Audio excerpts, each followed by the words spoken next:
Dahil sa tuloy-tuloy na programa ng kapulisan upang tulungan ang ating mga kababayan. Isang community outreach program ang isinagawa ng Regional Police Community Affairs and Development Unit 4A, katuwang ang Godukate Organization sa Barangay Mayondon, Los Baños, Laguna. Labis naman ang tuwa at pasasalamat ng mga natulungan sa nasabing lugar. Yan ang balita mula kay Patrolwoman Angelica Ricateng. Ibahagi mo. Nakiisa ang Regional Police Community Affairs and Development Group Calabarzon sa isinagawang Community Outreach Program activity ng mga tauhan ng Goducate, isang non-profit organization sa Barangay Mayondon, Los Baños, Laguna nito lamang Sabado, Pebrero 3 taong kasalukuyan.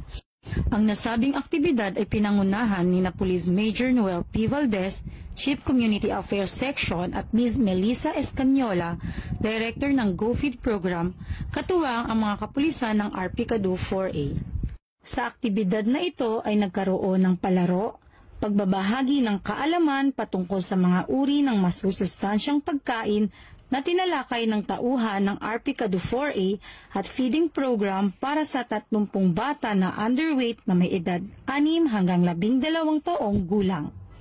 Ang isinagawang programa ay naglalayon na tulungan ang mga batang nangangailangan ng suporta sa pagtugon sa kanilang mga pangunahing pangangailangan, maging pisikal, emosyonal o espiritual man ito, gaya na lamang ng edukasyon at pagkain. GoFed Philippines is launched here in the Philippines to address the hunger because we believe that we need to address first yung pangangailangan ng mga tao sa komunidad, which is the hunger.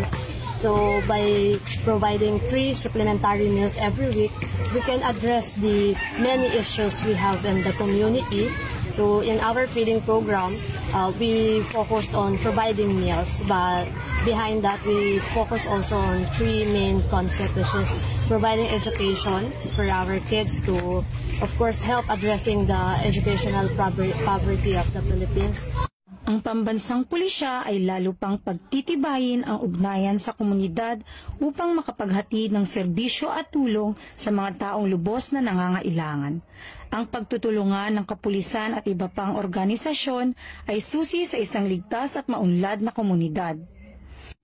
Mula rito sa Barangay Mayondon, Los Baños, Laguna, ako ang inyong Police News Network Correspondent, Patrolwoman Angelica Ricateng, alagad ng batas, tagataguyod ng balitang pulis.